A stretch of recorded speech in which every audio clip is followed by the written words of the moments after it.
Bem, nós vamos entrevistar aqui um dos secretários de uma das áreas mais nervosas do governo de Mato Grosso, que é a área da saúde, que aliás é a prioridade do Estado, que aliás é o grande compromisso de Mauro Mendes com a população de Mato Grosso. A grande frase de Mauro Mendes durante a campanha eleitoral foi assim: eu quero ser reconhecido como governador que fez a saúde funcionar em Mato Grosso. Gilberto Figueiredo, uma alegria recebê-lo aqui. E temos quais notícias da saúde? A saúde já vai começar a funcionar quando em Mato Grosso? Bom dia. Bom dia, Antero. Bom dia a todos os ouvintes da Rádio Capital. Bom dia a todos os colegas aqui do Jornal da Capital. Antero, infelizmente as notícias iniciais elas não são boas, muito pelo contrário, elas são muito ruins. Quando nós recebemos o convite do governador Mauro Mendes para essa importante missão que tem a ver com o seu principal compromisso de campanha, nós já imaginávamos da complexidade que é gerir uma pasta de tamanha envergadura e importância para toda a população. Mas não imaginávamos o caos estabelecido que se encontra dentro dessa área no estado de Mato Grosso, naquilo que concerne as responsabilidades do governo do estado nessa área. Não há uma área sequer que se encontre algo organizado e, em especial, nos fatos e nos atos administrativos que envolvem a gestão da rede hospitalar do estado de Mato Grosso sob tutela da Secretaria de Saúde. Nós entramos no dia 2 nessa secretaria, sequer fomos recepcionados pelo secretário anterior e por qualquer um adjunto dessa pasta. Nós tivemos imensa dificuldade de acessar informações relevantes para quem assumiu uma pasta dessa natureza. E agora, quando estamos lá, acessando as informações necessárias, existe uma contingência brutal em todas as áreas. Aí a população, percebendo as dificuldades que estamos encontrando no SAMU, um serviço de urgência e emergência impactante para servir a nossa população, e se encontra, infelizmente ainda se encontra, até o prezado momento, estava sob tutela de uma empresa que sequer contrato com o governo do estado tinha. Um serviço prestado por mais de 40 médicos, sem nenhum vínculo com o estado, com mais de 5 meses de atraso salarial, totalmente vulnerável esse tipo de serviço, e isso é praticamente um exemplo de quase todos os serviços prestados na rede hospitalar do estado de Mato Grosso, nos hospitais gerenciados pela Secretaria de Saúde. Contratações, ou melhor, serviços sendo prestados e pagos por processo indenizatório, sem sequer ter contrato emergencial de prestação de serviço, ou seja, não tem um contrato que se possa auditar, onde você consegue claramente perceber as obrigações de ambas as partes. As aquisições realizadas são todas feitas dessa maneira, com pagamento indenizatório, e que comporta aí apenas no ano de 2018 já um passivo com fornecedores e com municípios na ordem de 430 milhões de reais de resto a pagar. Isso já é quase 25% do orçamento para 2019. Então nós já entramos em 2019 tendo que comprometer... Está tudo inscrito em restos a pagar. Inscritos em restos a pagar até o prezado momento, ainda não oficialmente finalizado, né? Mas é um comprometimento do exercício anterior orçamentariamente, mas financeiramente não existe recurso para arcar com esses pagamentos. Os fornecedores começam nesse momento a informar que paralisação o fornecimento de toda a ordem, seja os insumos necessários para funcionamento dos hospitais, seja no fornecimento de medicamentos para funcionamento de todas essas áreas, inclusive medicamentos de alto custo, na farmácia de alto custo. Nós já estamos experimentando aí, já há 6 meses praticamente, remédios importantes, né, para manter a vida das pessoas, estão em falta.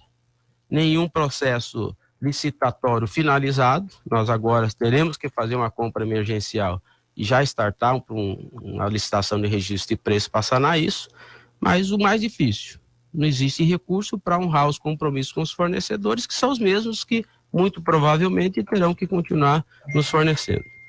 Então é muito triste informar isso à população, existiu, não sei se de forma deliberada, já algumas minas, né, bombinhas armadas para explodirem no início do ano, mas isso é muito complicado. Nós estamos tratando cada um deles com prioridade, mas é muito difícil, não existe uma varinha mágica que faz desabar dinheiro em cima da mesa do dia para a noite. Nós vamos regularizar isso, nós já notificamos o Ministério Público do Estado desses fatos. O governador Mauro Mendes deve publicar nas próximas horas um decreto que nos permitirá ter mais flexibilidade de ação para corrigir essas deficiências, um decreto que vai criar uma estrutura organizacional para funcionamento dos hospitais que nós estamos resgatando, que estavam sob tutelas de organizações sociais, que praticamente estavam drenando os recursos do Estado. Uma vergonha o contrato assinado com essa OS que gerenciava o Hospital de Rondonópolis e que ainda gerencia o Hospital de Sinop apenas até o dia 31. Porque lá também, assim como fizemos em Rondonópolis, nós vamos resgatar o hospital e o Estado de Mato Grosso vai passar a gerir e entregar à população um serviço que nunca deveria ter saído da tutela do Estado. Contratos absurdos, superfaturados, nada monitorados, não existe controle e avaliação sobre esses contratos, pagamentos irregulares, obrigações não cumpridas pela OS, que deveria depositar em um fundo, no mínimo 3% daquilo que recebia para a constituição no fundo para possíveis contingências e demandas judiciais, não glosados, serviços não realizados, mas pagos, enfim. É muito triste saber que o recurso do nosso Estado estava sendo gerenciado dessa forma. Portanto, nós gastaremos sim um bom tempo para colocar ordem na casa. Quando você diz quando realmente a saúde começa a funcionar, o grande problema é que nós gastaremos um tempo administrando o passado, porque não está sobrando tempo para que a gente possa pensar, inclusive, no planejamento de médio e longo prazo, porque nós estamos todos os dias apagando fogo, administrando as bombinhas deixadas armadas pela gestão passada. Mauro Camargo. Bem, eu fico impressionado com essa revelação, secretário, e extremamente preocupado, porque eu sei quem estava lá por último é uma pessoa extremamente honrada, honesta, então fico abismado. O senhor acredita, do jeito que o senhor está colocando, o senhor está imputando ao ex-secretário Luiz Soares a responsabilidade dessa situação?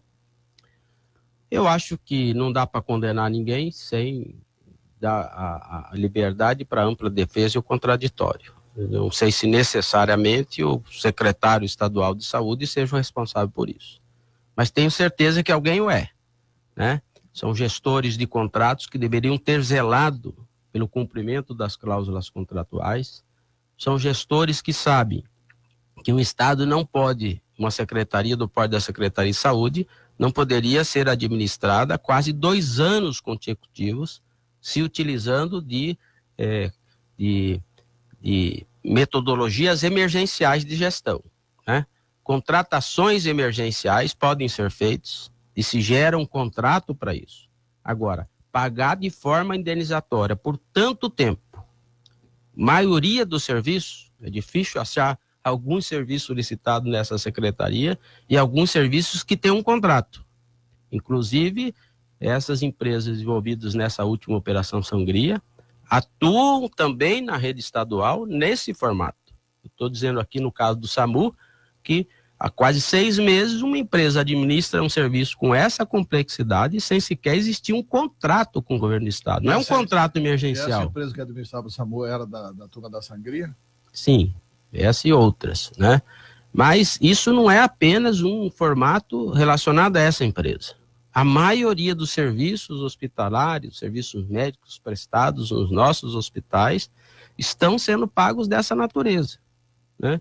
Apresenta-se uma nota no final do mês, com alguns comprovantes de procedimentos realizados, vira um processo dentro da secretaria e depois se paga de forma indenizatória, porque o governo do estado não pode ter enriquecimento ilícito. Então, mesmo não tendo uma licitação realizada, mesmo não tendo um processo formal que atende à lei de licitações, o estado acaba sendo obrigado a pagar por isso e alguém é responsabilizado, né? Os gestores fizeram isso lastreados por um decreto governamental que permitia aos gestores fazer isso. Mas isso é para ser temporário, né? Emergencial, 6 meses. E era 6 meses, não adotava as medidas necessárias de licitar, depois reeditava um decreto por mais 6 meses, depois reeditava um decreto por mais 6 meses, nós já estamos assim. Aliás, essa foi uma característica do governo Pedro Táxi em todas as áreas. Hein? Pouquíssimas licitações fez o governo Pedro Táxi. Não sei quem que botou na cabeça do ex-governador que era importante não fazer licitação. É um negócio de louco. Deixa eu lhe perguntar, secretário, porque a situação realmente da saúde é a situação que mais preocupa o Estado, porque afeta diretamente a população, é um serviço essencialíssimo. Como é que o senhor pretende equacionar isso a curtíssimo prazo? Porque não dá para esperar, a saúde não dá para esperar. É a vida das pessoas, é a saúde das pessoas que está em jogo. Como é que o senhor e o governador Mauro Mendes pretendem fazer esse enfrentamento? O senhor está falando aí de uma dívida estimada de mais de 400 milhões, que é impagável nesse momento. Apenas de 2018, sem contar com o resto a pagar que já vem se acumulando de outros anos. Como é que o senhor pretende enfrentar essa situação? De que maneira o senhor pretende convencer o fornecedor a continuar fornecendo sem ter recebido o que foi vendido ao governo ou prestado de serviço ao governo? Nós já estamos fazendo isso, né? Nós já estamos, toda a nossa equipe está trabalhando diuturnamente para negociar com os fornecedores, para solicitar um voto de crédito, de confiança no novo governo que aí está assumindo. O senhor vai fazer licitação imediatamente? Nós teremos que fazer mais de 1.000 processos licitatórios na saúde para dar regularidade a isso. Também não se faz isso do dia para a noite. Por isso eu disse que nós notificamos o Ministério Público. O Ministério Público já emitiu uma recomendação ao governo do estado na adoção de algumas medidas e o governo do estado está assumindo compromissos com prazos definidos para tentar regularizar isso. Por isso o governador vai editar um novo decreto que infelizmente nós ainda teremos que lançar a mão de processos emergenciais, porque você não pode parar um hospital. Nós não temos sequer possibilidade de fazer um processo seletivo formal com prazos estabelecidos para contratar enfermeiro, para contratar médicos, né? Porque como é que você para? Nós ocupamos um hospital em Rondonópolis, cujo contrato já estava vencido em novembro. Essa empresa que administrava o hospital de Rondonópolis, o hospital de Rondonópolis é um dos hospitais mais caros do Brasil, custa 9 milhões por mês, produz a metade do que produz um hospital que custa 6, como o de Cáceres, né? O hospital de Rondonópolis custa mais do que o pronto-socorro municipal de Cuiabá. Custa mais do que a Santa Casa de Rondonópolis, que tem o dobro de leitos, de capacidade e de produção. A maioria dos procedimentos que são realizados nos nossos hospitais sequer são apropriados em sistemas, o que faz com que o estado de Mato Grosso perca recursos do Ministério da Saúde. Porque se não se apropria, o Ministério da Saúde, quando olha para o sistema, fala assim, não, vocês já estão recebendo dinheiro demais, porque a produção de vocês é muito pequena. Vou dar um exemplo desse aspecto. O Hospital Metropolitano de Várzea Grande realiza em torno de 30 cirurgias bariátricas por mês. Isso custa mais ou menos em torno de R$400 mil mês. Nenhuma dessas cirurgias está habilitada no Ministério da Saúde. Está sendo bancado pelo Estado. Exatamente. Sem nenhuma participação do governo federal. Sem nenhuma participação do governo federal. Por quê? Porque não é um serviço habilitado credenciado. Precisa fazer algumas correções, precisa fazer alargamento de porta, precisa adquirir um tomógrafo com uma capacidade maior, necessitaria do investimento na ordem de aproximadamente R$400. Mas R$400 eu não sei se o senhor já chegou a essa conclusão. Mas essa questão da cirurgia bariátrica, acho que tem um grande esquema aí que foi montado na época do Pedro Henry. E assim, comentam, né, nos bastidores da medicina, de que ele seria o dono de todos os bariátricos do estado de Mato Grosso. De que seria um grande esquemão realmente e que ele continua lavando a égua e o potrinho em função desse esquema aí das cirurgias bariátricas. Eu não conheço. A quem pertence essa questão da cirurgia bariátrica? Já deu para identificar isso? Porque nos bastidores aí, se conversa com qualquer médico da rede privada e pública, eles afirmam que é do Pedro Henry. Eu não posso afirmar isso, não Como foi ele conheço que esse trouxe isso pra cá? histórico, mas posso dizer que hoje esse é um serviço que está sob tutela e responsabilidade do Estado. O Hospital Metropolitano de Várzea Grande é gestionado pelo governo do Estado.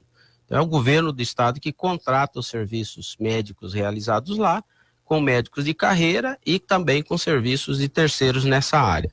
Portanto, eu não quero crer que exista mais esse nível de interferência externa, mas como todos os demais hospitais... Não, parece que o Estado contrata, mas contrata do Pedro Henrique.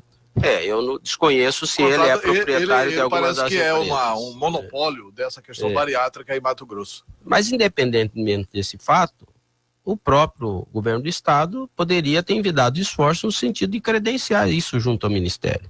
Basta um investimento na ordem de 300, 400 mil reais para que o hospital esteja em condições de credenciar esse serviço. Isso se cria uma série histórica e depois o Estado consegue pactuar com o Ministério, aumentando o teto MAC, aumentando os recursos que vêm para o nosso Estado. O nível de produção apropriadas nos nossos hospitais, nos sistemas, é medíocre. Né? O Hospital de Rondonópolis custa 9 milhões e produz 300 mil reais mês. Ou seja, não existe compromisso, não há metas estabelecidas, porque aí não se cobra dos gestores que se cumpram a utilização dos sistemas, e pior, não existe nem sistemas implementados nesses hospitais. Parece que é para não ter controle, então é a casa... O senhor teve visitando em Rondonópolis, já foi tomada alguma providência com relação ao Hospital de Rondonópolis? Sim. O senhor já descredenciou a OS? Já assumiu o Hospital de Rondonópolis? Não existe mais OS no Hospital de Rondonópolis. Fui a Rondonópolis, comuniquei à população, nomeei um novo gestor, nomeei uma comissão de profissionais que hoje já estão atuando no sentido de montar um novo hospital, de montar uma nova estrutura de funcionamento. Já estamos renegociando com todos os fornecedores. E lá não está fechado, está funcionando. Não, está funcionando agora sob comando do governo do Estado. Para se ter ideia, o governo do Estado gastava em torno de 5 milhões e meio para uma OS que não prestava os serviços conforme estava no contrato, não entregava os serviços elencados no contrato, que contratava prestadores de serviço, muitos ligados à própria OS, né, que seriam pessoas jurídicas que foram criadas pela própria OS para prestar serviço. Exemplo, na área da nutrição, né, existe dentro do hospital um restaurante que produz alimentação para os pacientes e para os servidores. Eu estou falando de um hospital que tem aproximadamente 600 servidores. A refeição, o almoço nesse hospital, a empresa recebia R$25 o almoço e parece que R$12,50 para o café da manhã. Nós já repactuamos com uma nova empresa que vai fazer isso praticamente pela metade do valor. É 50% de redução nesse serviço.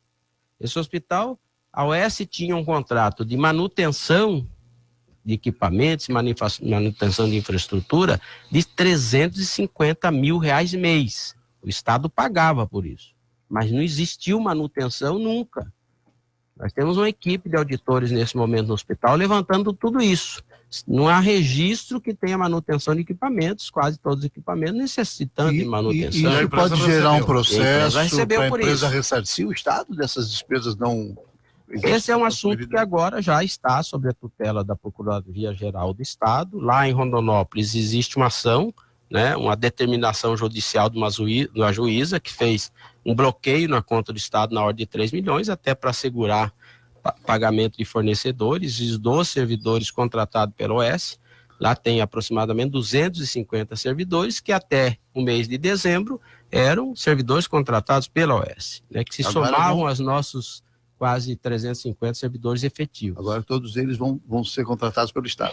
O Estado já starta nessa semana que vem um processo seletivo formal de seleção dos profissionais.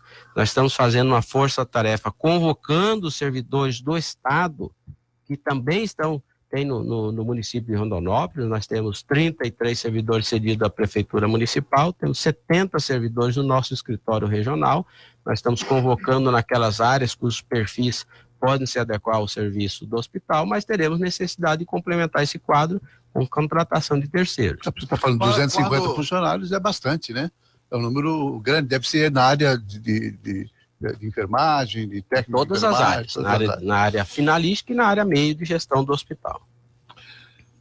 Quando que você acha que coloca no momento para funcionar o Hospital de Rondonópolis? Eu estou falando isso pelo seguinte, porque durante a campanha eleitoral a gente teve a oportunidade de assistir na mídia social aí pessoas que filmaram lá em Rondonópolis, dentro do Hospital Regional, ratos passeando alegremente pelo centro cirúrgico. A chuva que acontecia mais dentro do hospital do que fora. Quer dizer, vai ter que inclusive fazer reforma nesse hospital, né? O que está sendo programado nesse sentido? Olha, é plano. O governador Mauro Mendes, na campanha, quando ele disse que ele quer ser lembrado como governador que fez a saúde funcionar, ele tem uma cesta de sonhos nessa área. Não é à toa que ele me convocou para compartilhar com ele desse sonho e vai priorizar as ações na área da saúde. Então há um planejamento de investimento em todos os nossos hospitais na sua modernização. Não tenho dúvidas que deve ser investido mais de 100 milhões para promover a modernização das nossas estruturas na área da saúde. 100 milhões em quantos hospitais? Naqueles São 5 regionais? São 11 hospitais 11 que tem o governo do estado. Nós já estamos elaborando um plano de identificação das necessidades de modernização e investimento nessa área. O governador Mauro Mendes, no primeiro dia depois da eleição, ele reuniu a bancada federal lá no comitê federal, e conseguiu já... se bem que isso aí demora para liberar. Mas também nós não conseguimos fazer do dia para a noite os projetos corretos para poder licitar, né? E fazer os investimentos necessários. Nós vamos gastar um período de planejamento, né? Então não se pode, com utopia, com mentira, prometer à população aquilo que não dá para cumprir. Não vai organizar e resolver o problema da saúde daqui a 6 meses. Isso é um trabalho de médio e longo prazo. Nós vamos gastar muito tempo apagando fogos emergenciais nesse momento. Mas já dá para perceber mudanças daquilo que já ocorreu. Nós resgatamos um hospital, eu estou falando que tem 600 servidores.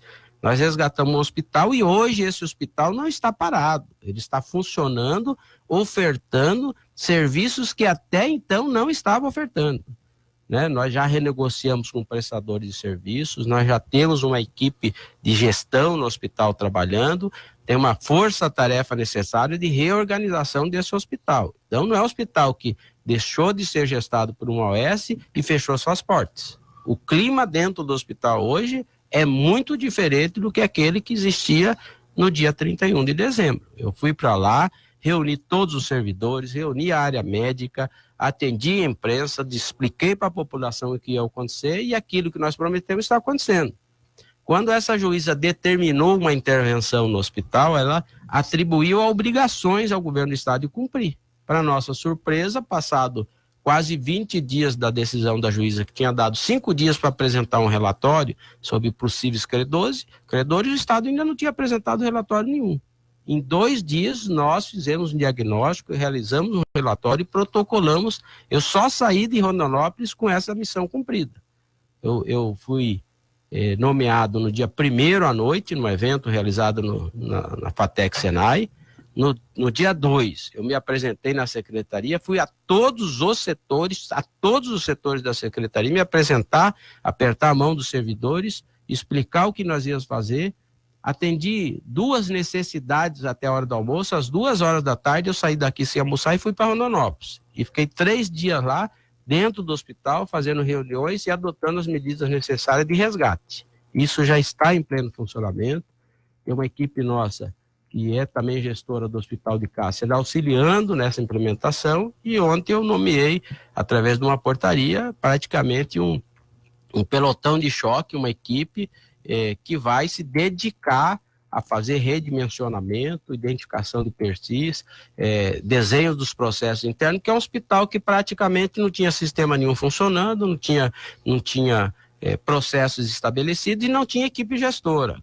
E quanto tempo você vai regularizar essa questão junto ao Ministério da Saúde para o Estado poder ser ressarcido parcialmente dos custos? Como isso existe em todos os hospitais, em diferentes áreas, nós temos na área de oncologia, em Cáceres, nós temos quase todos os nossos hospitais atuam fortemente na área da ortopedia, em cada um tem uma característica diferente, mas nós temos uma equipe identificando essas necessidades de credenciamento, identificando também os requisitos necessários. Em alguns casos é preciso fazer algum investimento. Então nós estamos identificando isso paulatinamente, há uma determinação nossa de credenciar todos os serviços possíveis de ser credenciados. Secretário, eu vou insistir numa questão que eu acho que é fundamental. Ora, você tinha uma OS contratada com um contrato que obrigava a prestação de determinados serviços que não eram prestados.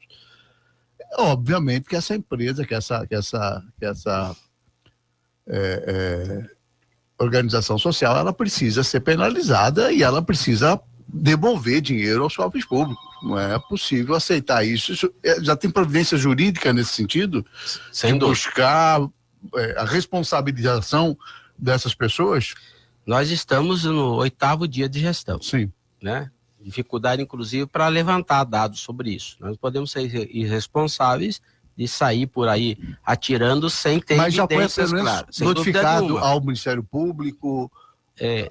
Nessa semana, a Procuradoria-Geral do Estado vai fazer as devidas notificações e cumprimento daquilo que é legal de providência de um gestor. Nós estamos atentos a isso, né? Nós estamos recolhendo as informações, os relatórios realizados, para que, a nível de decisão judicial, seja feito o que é necessário. A minha obrigação é fazer as comunicações, fazer os encaminhamentos, mas eu preciso gestionar os hospitais. Nós temos agora, no dia 31, vence o contrato emergencial, que já tinha sido prorrogado também, lá em Sinop. Lá a situação é um pouco mais difícil. Por quê? Porque é um hospital que não tem nenhum servidor efetivo do Estado. Todos são contratados pela OS. Então nós vamos ter que ir lá praticamente contratar contingente para fundar um novo hospital. Nós vamos fazer processo seletivo simplificado, já devidamente acordado com o Ministério Público. Mas com prazo para fazer concurso, não? Não, concurso é algo pensado mais a longo prazo. Não dá para... Um concurso, ninguém faz um concurso com menos de 6 meses, 8 meses. É complexo nessa área. Inclusive, nesse momento, o Estado está proibido de fazer concurso face ao nível da despesa que já avança os patamares. Quase a lei de responsabilidade fiscal. Tem uma pergunta aqui de um ouvinte, Carlos Carretoni. Carlos Carretoni, bom dia, tudo bem? Bom dia a todos. Quero parabenizar o secretário pelo trabalho excelente que vem fazendo. Nós conhecemos aí as nuances da saúde e esclarecer em relação à cirurgia bariátrica, né, só para título de esclarecimento, que o doutor Pedro Henry, ele é dono das máquinas de hiperbárica e não tem nada a ver com cirurgia bariátrica, né? Só para esclarecer isso também e parabenizar, eu acho que o governo do Estado está bem encaminhando bem as coisas, né? Realmente, infelizmente, toda essa situação que eles pegaram o Estado é realmente catastrófica em termos de saúde. Eu imagino o trabalho que o nosso secretário de saúde, o Gilberto, está tendo, mas eu estou vendo muita coragem e muita postura. É isso que a gente queria passar para todos os ouvintes e a todos vocês aí, parabenizar o Gilberto. Mas eu queria, como é que é o esclarecimento da questão do Pedro Henry? Pedro Henry não é dono como é que é isso? Da parte da cirurgia bariátrica, é cirurgia para pacientes com obesidade mórbida. Obesidade que tem que ter essa informação de que o... Alô? Alô? Essa informação de que o Pedro Henry teria comprado os equipamentos, que ele teria um monopólio disso, não é verdadeiro, então? Não, essa é outra situação. É a situação da hiperbárica. São máquinas usadas por pacientes com infecções graves, com feridas graves, que o paciente entra nessa máquina para coibir as infecções, a sepsemia, melhorar aí a cicatrização das feridas. Então, são várias indicações de tratamento para hiperbárica. É diferente de bariátrica, cirurgia bariátrica. Tá certo. Só Muito pra obrigado esclarecer, tá? Muito obrigado pelos esclarecimentos, Carlos Corretoni. Aqui Tá. sempre à disposição. Tá, né? Um abraço. Bom Tá. dia. Um abraço, bom dia. Quer falar alguma coisa? Eu agradeço ao ouvinte que fez essa observação. Realmente nós estamos empenhados em Deve ser fazer um ligado bom na área. trabalho. O doutor Carretoni é um médico, né? Ele atua, até onde eu sei, na Assembleia Legislativa do Estado do Mato Grosso, um médico conceituado no nosso estado. Mas nós estamos nos dedicando muito.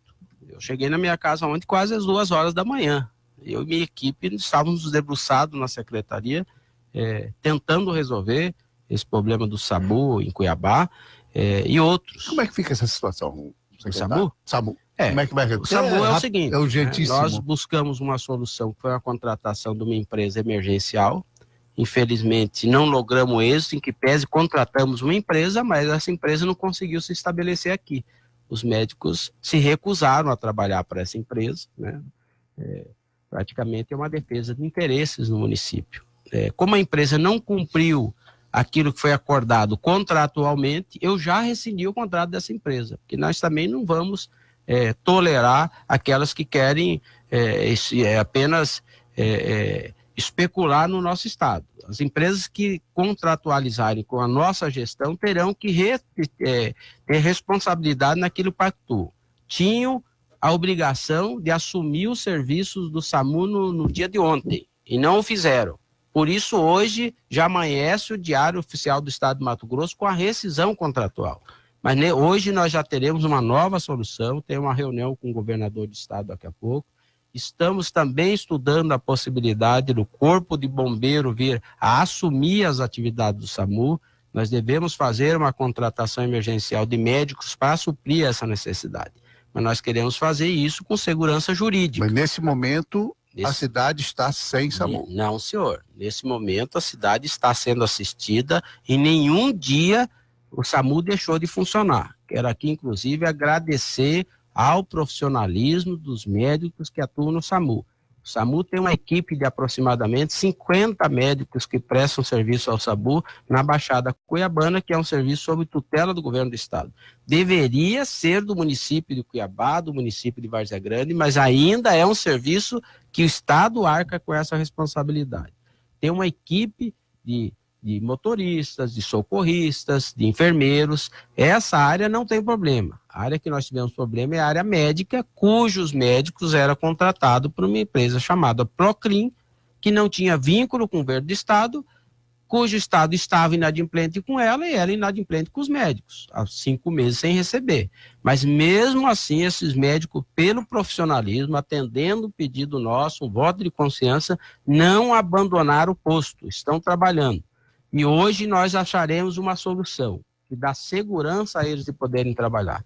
E de receber o que governador do estado já assegurou que seja via a empresa que prestava serviço ou de forma indenizatória direta aos médicos, o governo do estado vai honrar os compromissos pelos serviços que foram prestados com eles. E hoje, provavelmente, nós teremos uma decisão, o governador Mauro Mendes já me autorizou na noite de ontem, junto com a Procuradoria Geral do Estado, a contratar os médicos como pessoa física, né, por plantão, face à emergência e necessidade de não deixar a população desassistida numa área tão importante como essa. Você não estava aqui na entrevista do Antônio Preza, né? Não. O Antônio Preza veio aqui e deu uma explicação aqui, inclusive desmontando completamente aquelas acusações feitas a ele, mostrando claramente algumas situações, e o grande problema do Antônio Preza e da Santa Casa foi que a Proclin exigiu que ela, a Proclin, assumisse determinados serviços na Santa Casa e os médicos da Santa Casa negaram.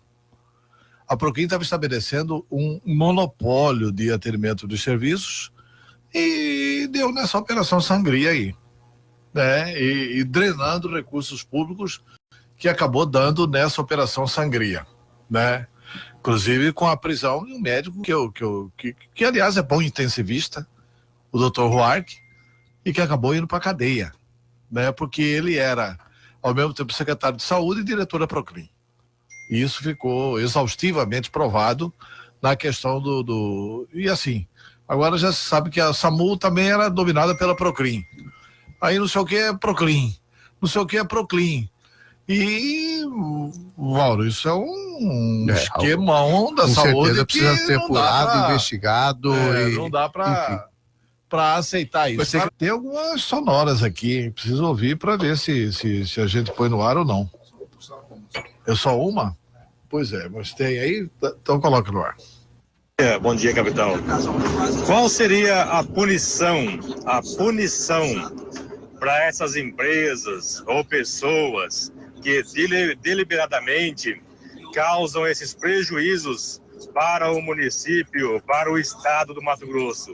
Por exemplo, o ex-governador Pedro Táxi causou um prejuízo imenso para o estado do Mato Grosso. Quais as punições para essas pessoas que fazem isso deliberadamente? Bom dia, Luiz Martins, Jucimeira, Brasil. Muito obrigado pela audiência aí, em Jucimeira, Luiz Martins.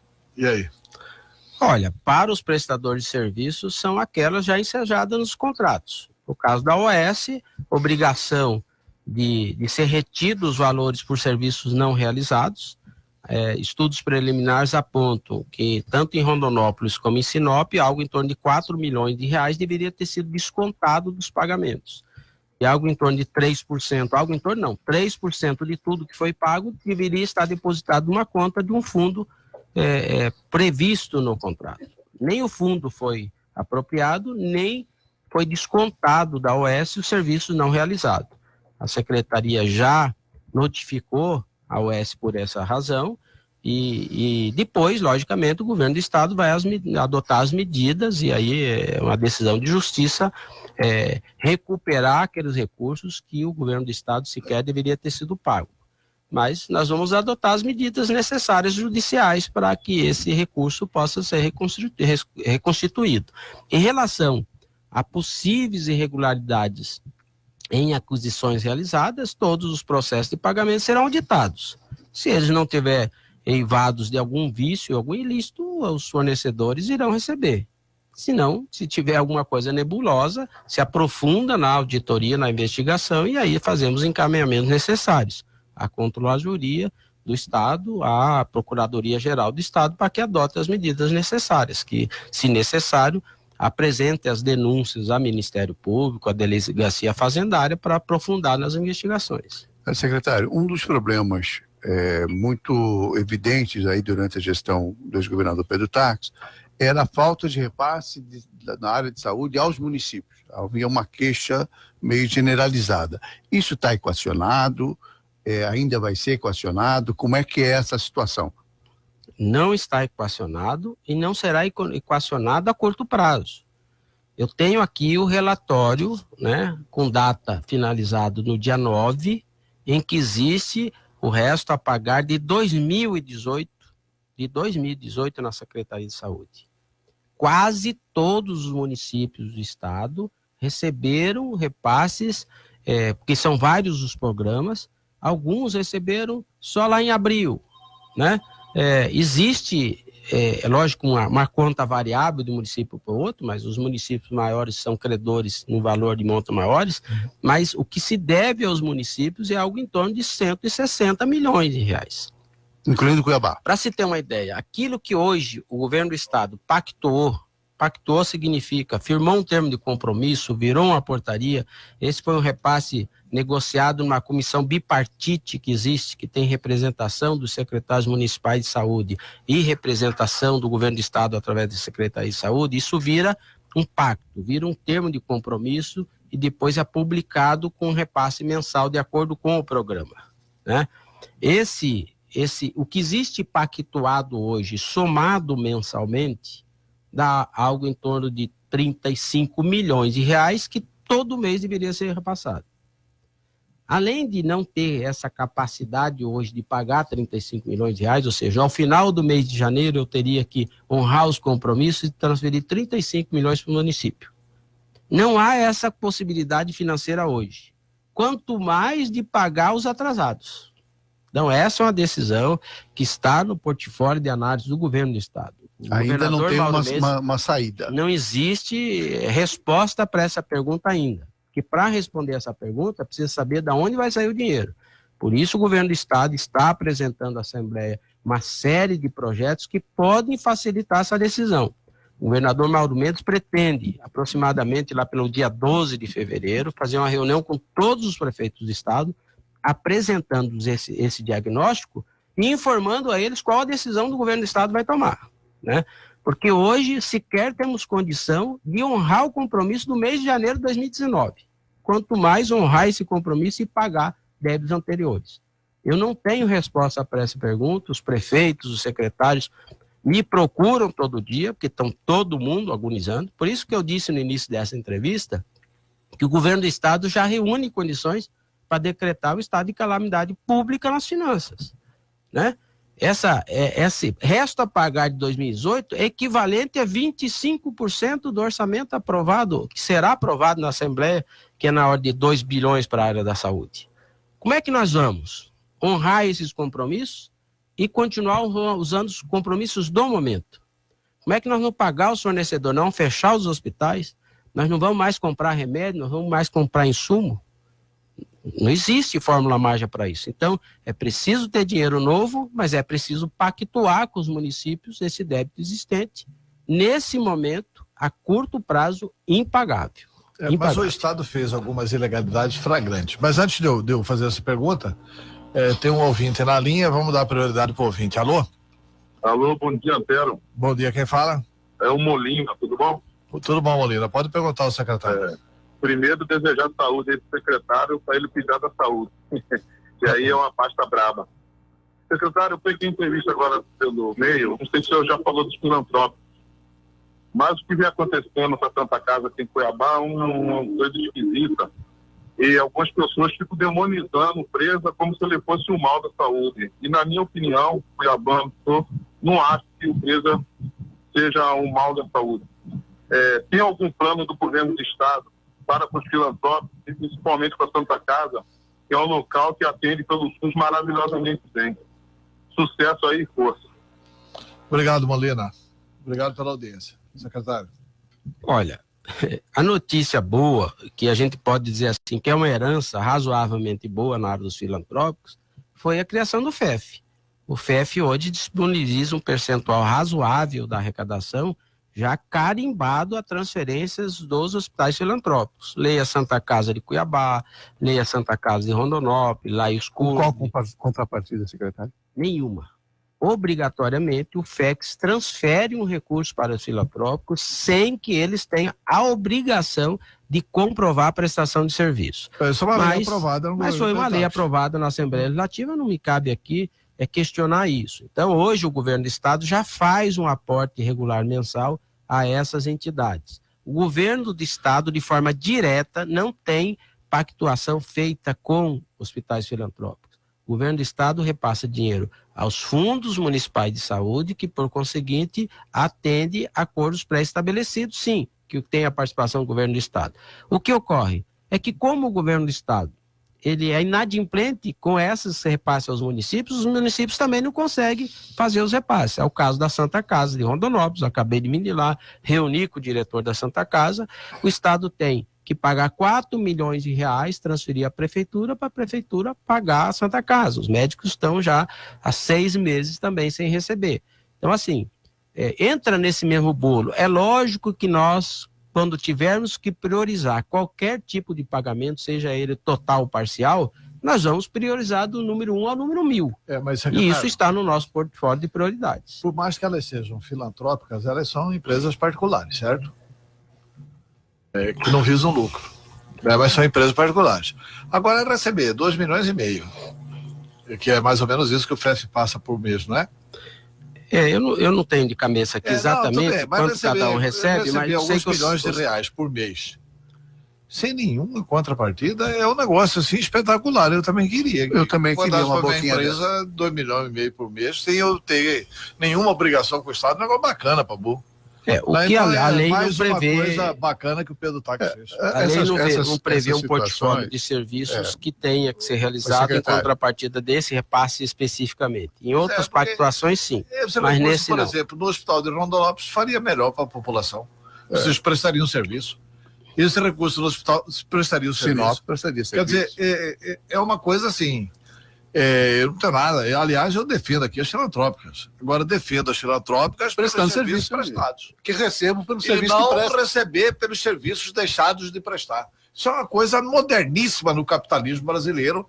Essa coisa Não, que e o Pedro aí, Taques... aí é o seguinte, são as organizações sociais, certo? Que deram esse rombo absurdo nas contas da saúde, certo? Porque não prestaram serviço, recebiam sem requerimento ilícito. É preciso, eu faço questão de fazer uma pontuação a respeito desse assunto para que a gente não coloque todos os filantrópicos dentro de uma mesma cesta. Né? Não, mas nessa questão deles receberem sem prestar serviço, são todos que estão recebendo. Sim, todos são, nesse aspecto, privilegiados pela lei que criou o FES. Privilegiados. Mas, logicamente, que nós sabemos que nós temos hoje um sistema cuja tabela do SUS ela não é corrigida há décadas. Né? Então, todos os procedimentos... Mas com certeza do governo federal, né? Sem dúvida certeza, secretário, a Secretaria de Saúde paga 3, 4, 5 vezes mais do que a tabela do SUS pelo serviço prestado. Então já tem uma compensação em relação à tabela SUS federal, né? E que não justificaria, em tese, pelo menos, eu particularmente não consigo entender que se dê dinheiro público para qualquer entidade particular sem uma contrapartida. Isso para mim é absolutamente Quando a gente inconstitucional. aprofunda na análise dos serviços prestados por cada um desses entes, a gente encontra particularidades diferentes nessa análise, né? Vou dar um exemplo. A Santa Casa de Rondonópolis, vamos fazer uma análise comparativa com a performance daquilo que o governo do estado faz. Eu falei que lá tem um hospital nosso, o preço deles é menor, que né? custa 9 milhões por mês. Tem 120 leitos. A Santa Casa tem 240. Ela custa metade, faz o dobro dos procedimentos. Então, eles são efetivamente mais eficientes do que o hospital. O custo é menor. Mas aí, o Estado paga secretário... 6 vezes mais para o cara que interna no Estado, Sim, mas, do que se ele pagasse mas o que eu estou dizendo é o seguinte, mas a Santa Casa está prestando serviço. Sem dúvida. Né? Se está prestando serviço, tem que receber pelo serviço prestado. E não acho errado o Estado pagar 2, 3, 4, 5 vezes mais da tabela SUS. Eu não discuto essa questão. Porque o que eu discuto é você receber... Não, eu discuto a questão de que o Estado deve brigar para a União melhorar a tabela SUS. Mas assim, veja bem, o Emanuel Pinheiro e o Pedro Taques fizeram um acordo que eu disse a ambos aqui, assim, fraternalmente, disse a ambos aqui no Jornal da Capital, que eles não cumpririam coisíssima nenhuma desse acordo com a relação ao pronto-socorro. A bancada federal colocou 82 milhões para Cuiabá, para comprar equipamentos. Veja bem, a finalidade do dinheiro era para comprar equipamentos. O prefeito Emanuel Pinheiro fez uma tramóia com Pedro Taques, passou esse dinheiro para o Pedro Taques para custeio da saúde no estado, inclusive para Cuiabá. Cuiabá recebeu um bom volume desses 82 milhões de custeio. Parece que Cuiabá recebeu 15 milhões na época. Pois bem, depois... a bancada federal e o ministro Braulio Maggi conseguiram aportar mais 100 milhões para a compra de equipamentos. Os equipamentos estão comprados. E agora eles querem que o governo do estado pague 82 milhões para Cuiabá. Para que é o dinheiro?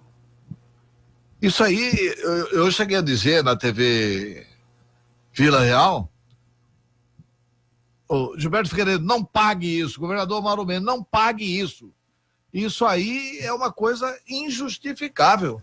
Perdeu o objeto. E quem fez perder o objeto não foi o Estado, foi Emanuel Pinheiro. Porque se ele tivesse comprado os equipamentos, o governo federal não teria dado os 100 milhões para ele. Então, deu os 100 milhões porque ele tomou uma passativa combinada com Pedro Taques. Ele preferiu colocar 15 milhões no custeio da Prefeitura de Cuiabá. Olha, Antero, em relação a esse assunto, eu queria esclarecer à população que mesmo que houvesse a disponibilização para pagar isso, nós não temos o recurso para pagar. Esse recurso não existe. Ele não existe no caixa, ele não existe no orçamento, ele foi gasto pelo governo do estado na gestão anterior. né? Mas vamos supor que o governo do estado quisesse muito ajudar o município de Cuiabá na gestão anterior. Bastava ele olhar para o sistema FIPLAN, que é onde é feito o gerenciamento do governo do estado. Eu estou aqui com o relatório do dia 9 de janeiro, né, que foi providenciado por mim, que consta o seguinte, ó, como resta a pagar para o município, para o Fundo Municipal de Saúde de Cuiabá. Liquidados a pagar, 14 milhões, 37 milhões, perdoe. Mas a liquidar mais 9. Então, 37 mais 9, nós temos aí no mínimo 46 milhões de reais de coisas já pactuadas com o município de Cuiabá, e estou aqui, ó, são coisas que vêm em atraso de pagamento desde maio de 2018. Então, quando chega em dezembro, o governador baixa uma portaria com o secretário querendo transferir 82 milhões em 30 parcelas, ele poderia, pelo menos, então, primeiro pagar o que ele já devia, né? Não consegue pagar o que devia, o que já estava pactuado, e aí inventa um repasse de 82 de forma ilegal, que não passou pelos colegiados que tem que passar um repasse dessa natureza. Nem o secretário estadual de saúde, nem o governador tem poderes para decidir uma transferência dessa sem que isso seja apreciado.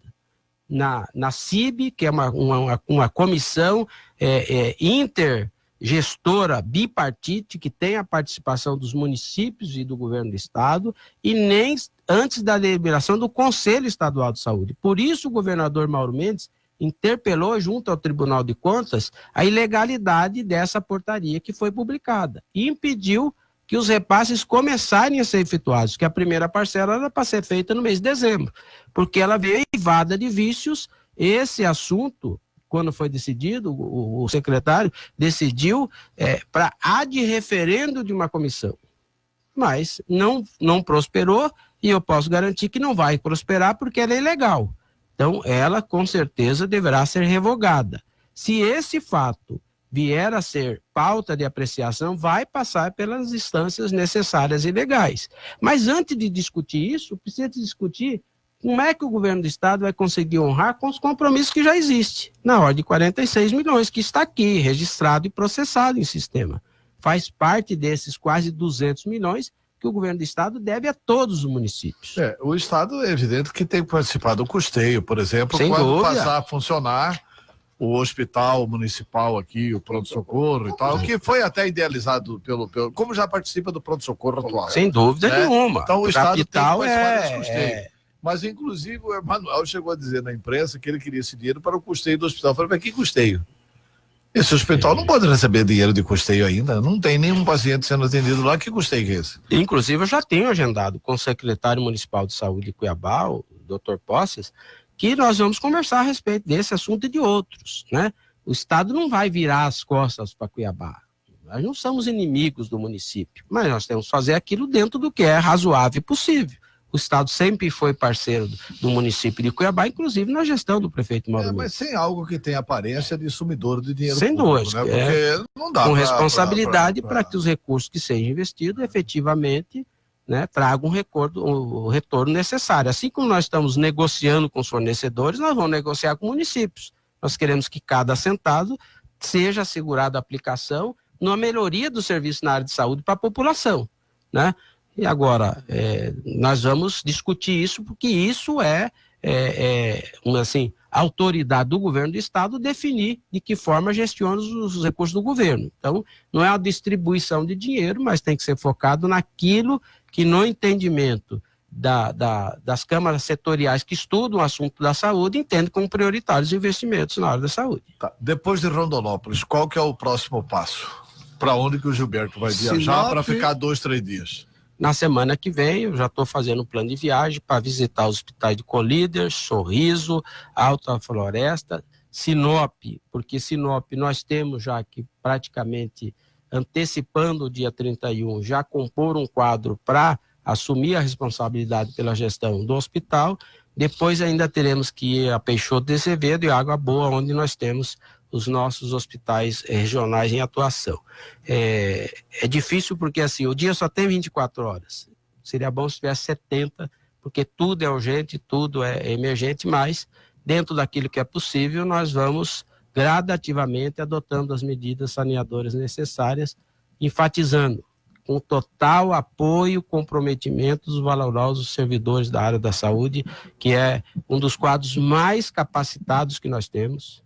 É um quadro que é, assim, muito bem formado. Nós temos um elenco substancial, comprometido com a saúde pública, doutores, mestres, são pessoas que acreditam que o SUS foi uma grande iniciativa do país, em que pese todas ainda as contingências existentes nessa área, mas são profissionais que estão dedicados. Nós estamos montando uma grande equipe na área da saúde determinada a fazer mais e melhor. Mas nós precisamos de tempo para isso, e para isso vamos contar com o apoio restrito dos servidores da área de saúde. Secretário, assim, o senhor é responsável por fazer funcionar a saúde pública, né? O SUS é a saúde para atender os 3 milhões de habitantes que moram em Mato Grosso. E o MT Saúde? Será, assim, qual que é a principal obrigação do Estado? Cuidar bem do SUS ou cuidar bem do MT Saúde? O MT Saúde é um programa para atendimento assistencial na área da saúde aos servidores do Estado. Pois é, mas não é um serviço sob tutela da Secretaria de Saúde, né? Eu confesso para você que não teria nem elemento suficiente para debater sobre esse assunto. Eu queria dizer, Antero, que assim, o Estado é bastante complexo. Eu participei de uma equipe de transição, mas a partir do momento em que praticamente estava caracterizado um convite e eu teria a responsabilidade de buscar soluções na área da saúde, eu até me antecipei. A minhas expensas, eu comecei a visitar as unidades de saúde do Estado, no meu carro, com meus recursos, porque até isso o governo do Estado é deficiente. Nós sequer conseguimos ter recursos para pagar uma diária, um veículo, uma locomoção para poder visitar os hospitais. Então eu entrei no meu carro e fui rodar naquilo que foi possível fazer. Até a primeira viagem que fiz já como secretário foi com meus próprios recursos. E eu não tive tempo, logicamente, a partir daí, face à complexidade que é a saúde, em aprofundar em outros assuntos. Então não vou me atrever a falar em áreas que não estão sob a minha tutela, sob pena de falar alguma besteira, né? Mas eu tenho certeza que, oportunamente, os gestores que estão hoje no MT Saúde, que parece hoje estar num curso novo, né? Até recentemente quem estava gestionando essa área é o próprio secretário Basílio, que agora é o secretário de Planejamento e Gestão. Ele poderá, oportunamente, talvez dar mais informações sobre isso. Mas eu confesso para vocês que tenho uma certa ignorância a respeito desse assunto e não vou me atrever a tecer algum comentário futuramente sobre já traz o Basílio aqui, né? Como secretário de Planejamento, porque é importante resolver esse problema. O Estado faz de conta que paga, o servidor é descontado do salário do servidor, e ele não tem acesso a serviço nenhum. Quer dizer, é uma coisa bacana, né? Exato.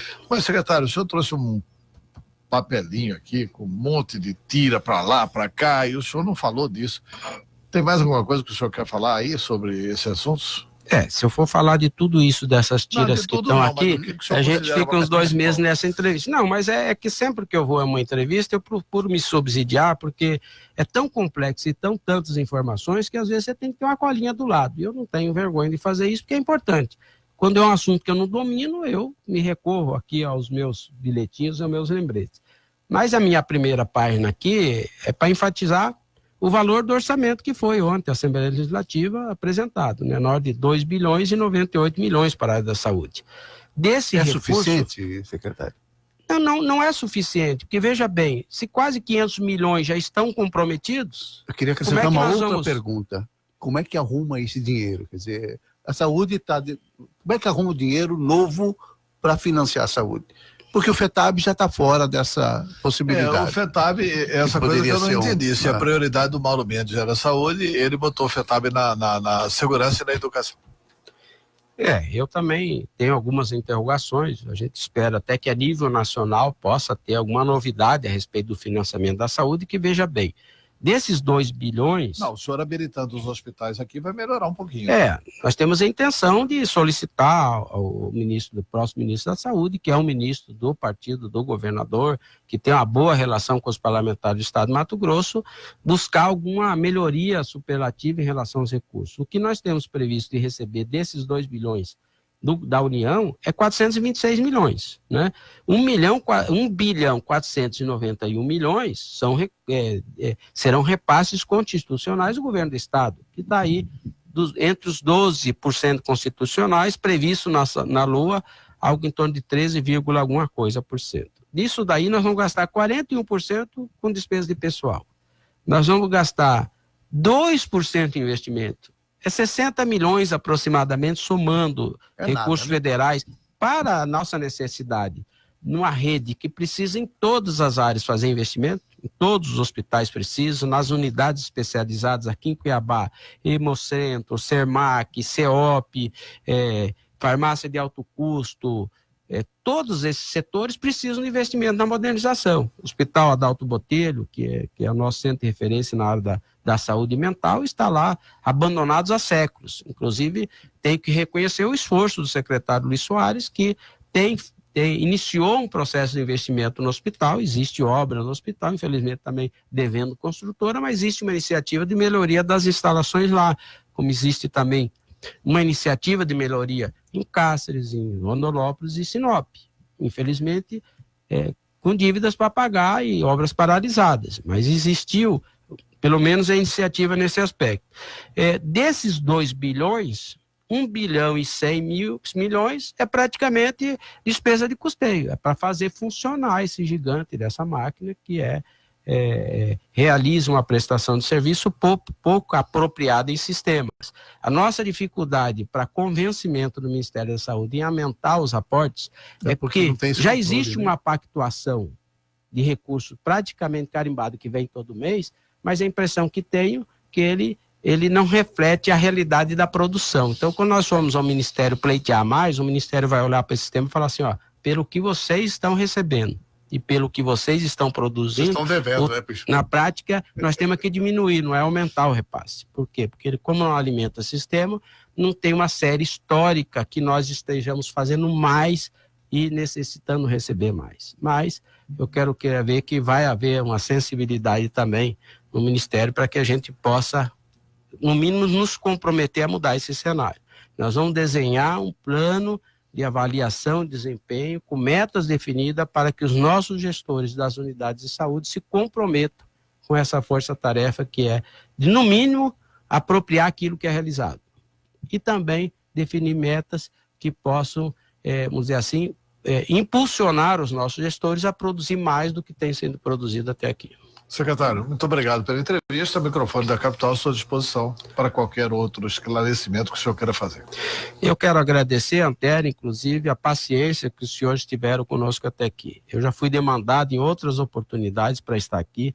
Eu esclareci que nós estávamos em pleno diagnóstico, e num diagnóstico, quando você não tem informações para falar, é muito difícil ficar fazendo ilações sem conhecimento próprio. Nós ainda estamos fazendo o diagnóstico. Nós não conseguimos fazer um diagnóstico preciso no período de transição. Então, todos os dias nós acabamos tendo informações novas. Então, logo a gente tenha essa fotografia finalizada, nós daremos publicidade à população, à imprensa, para conhecer a realidade. O governador Mauro Mendes vai apresentar isso a todos os prefeitos e também, com certeza, apresentar qual é o nosso plano de ação para ir gradativamente saneando todos os problemas existentes. Então já tem até prazo, né, para o diagnóstico final, fevereiro, né? Fevereiro é quando o governador pretende ter essa fotografia e dar a devida publicidade sobre isso. De todo o estado, né? Não só da saúde, né? De todas as áreas do estado.